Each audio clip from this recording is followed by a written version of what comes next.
शेतकरी बंधूंनो, तुमच्या देखील डाळिंब बागेत फुलोरा चांगला लागतोय, पण गळ जास्त प्रमाणात होते. पिकावर फुलोरा टिकून राहतच नाही. फुलगळीमुळे 70 ते 80% उत्पादन कमी होतंय. फुलांचे फळांमध्ये रूपांतर होत नाही. मग हा व्हिडिओ शेवटपर्यंत नक्की पहा, कारण आज आपण डाळिंब बागेत होणाऱ्या फुलगळीची खरी कारणं आणि त्यावर अचूक उपाय काय केले पाहिजेत याबद्दल सविस्तर माहिती घेणार आहोत. नमस्कार शेतकरी बंधू आणि भगिनींनो, पालवी ॲग्रिको मधून मी कृषी तज्ञ मोनिका रोडे आजच्या डाळिंब पीक विशेष व्हिडिओ मध्ये आपलं सर्वांचं मनापासून स्वागत करते.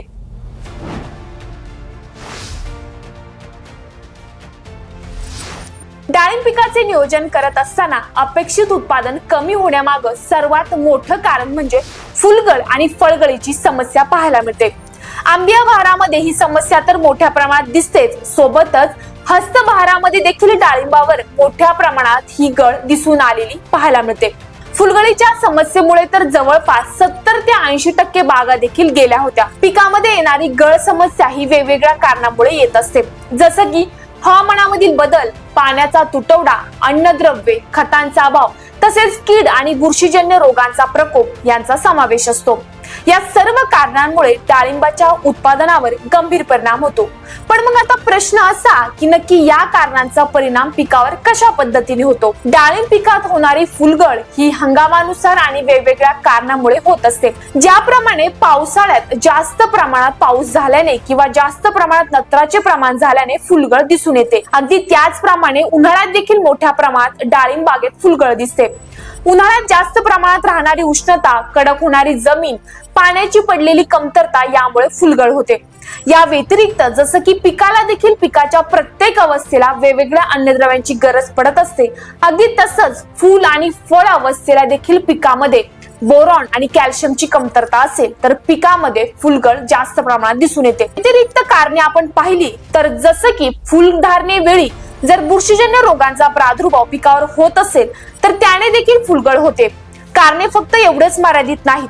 बऱ्याच वेळा शेतकऱ्यांचा प्रश्न असतो, सगळं नियोजन व्यवस्थित असताना देखील फुलगळ का होते? त्याला कारण म्हणजे फवारणी वेळी कीटकनाशक किंवा बाकी फवारणीच्या औषधाचं न घेतलेलं गेलेलं योग्य प्रमाण. जास्त प्रमाणात झालेले कीटकनाशक देखील घातक ठरू शकतं. सोबतच बऱ्याच वेळा कोणते औषध आणि एकत्र मिक्स करून फवारले तर चालतं की नाही याबद्दल माहिती नसल्याने देखील फवारणीचा परिणाम हा पिकाच्या फुलगळीमध्ये दिसून येत असतो. आता तुम्हीच म्हणाल, मग अशा परिस्थितीमध्ये उपाययोजना काय करायच्या? सांगते. फुलगळीवर नियंत्रण ठेवण्यासाठी शेतकऱ्यांनी काही महत्त्वाच्या उपाययोजना करणं गरजेचं आहे. सर्वप्रथम सध्याच्या हंगामानुसार पिकाचे व्यवस्थापन करणं आवश्यक आहे. उन्हाळ्यातील उष्णता आणि ताण कमी करण्यासाठी सिलिकॉन आधारित उत्पादनांचा वापर केल्यास झाडांची सहनशक्ती वाढते.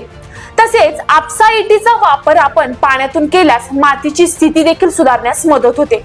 या व्यतिरिक्त आपण जसं बोललो की फुलाची गळ ही अन्नद्रव्यांमुळे देखील होते. पोषण व्यवस्थापन हा फुलगळी नियंत्रणाचा मुख्य आधार आहे. यासाठीच कॅल्शियम आणि बोरॉन यांचा समतोल वापर करणं अत्यंत आवश्यक आहे. त्यासाठी आपण पालवी ॲग्रिकोचे कॅल्सिलिक 11%, 2.5 मिली आणि बोरोलिक 1.5 मिली प्रति लिटर पाण्यात मिक्स करून फवारणीचे नियोजन करू शकतो, जेणेकरून अन्नद्रव्ये कमतरता भरून निघते. फुलांची पकड मजबूत होते, फुलगळ कमी होते आणि फळधारणा सुधारण्यास मदत होते. तसेच आपण कॅल्शियम नायट्रेट देखील 8 किलो प्रति एकर याप्रमाणे घेऊन 200 लिटर पाण्यात मिसळून ड्रीप किंवा आळवणीद्वारे पिकाला देऊ शकतो. यामुळे देखील पिकातील अन्नद्रव्यांची कमतरता पूर्णपणे भरून निघते.